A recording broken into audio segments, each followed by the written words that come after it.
Hi, welcome back to my studio. I'm Christine Barnes. I'm an author, designer, and teacher of color for quilters.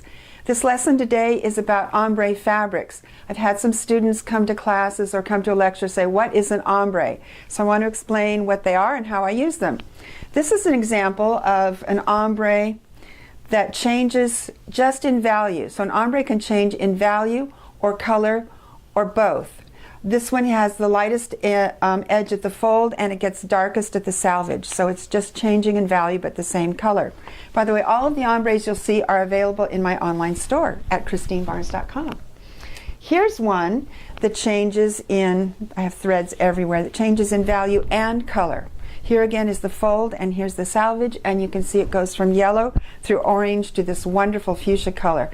And these just have so much life and vitality in a quilt, and I hope that you will see exactly what I mean. So when I first collected ombres, I was getting them at Houston and big quilt shows, and I was just saving them to use a particular shade of green or orange in the ombre. So I was kind of cutting them up like Swiss cheese. And then one day I thought, what if you used the full width of the ombre from the fold to the salvage, if you used it all and made this illusion of light and color sweeping across the surface. So here's a 4-inch strip, and I first trim, let me get my microphone cord here. I first trim the salvages, then I trim the fold just barely, fold that in half and trim away, cut away the double fold. So now you're going to have four strips, each more than 10.5 inches long. Now I just realized that you are not going to be able to see this unless I lay it out here. So let me get rid of this too.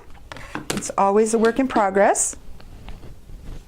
So here's a K facet print that I just love. It has yellows, it has pinks, it has oranges, and I'm going to lay out these strips so that the upper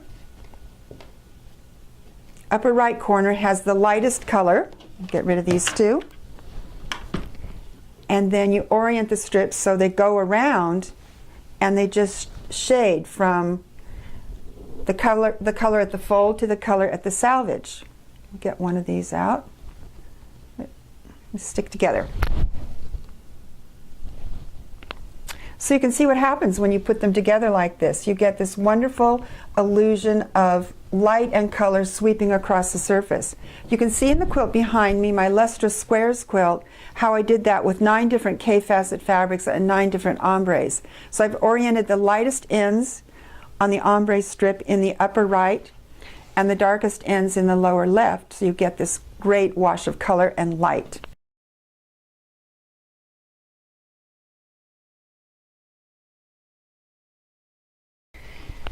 And let me show you another example.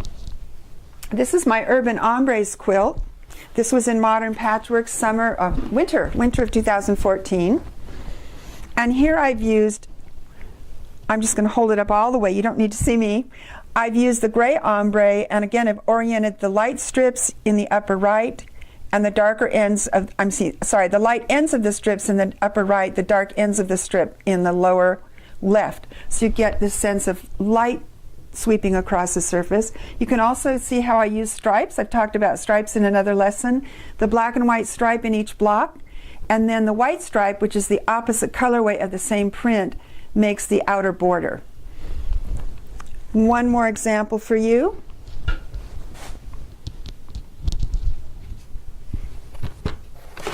This is a sample block for my quilt Urban Sunsets, which is coming out soon. And here again I've used the gray, upper right, light, lower left, dark gray. And I've used that black and white stripe again to make a narrow swizzle stick between these 3 different fabrics. And in the quilt, as you'll see at some point, I used a hand dye, batiks, solids, semi-solids, but usually have a hand dye in each block, and it makes the illusion of light seem even stronger and more exciting.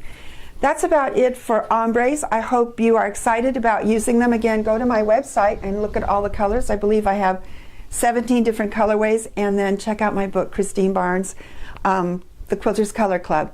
Thanks so much, and I'll see you again.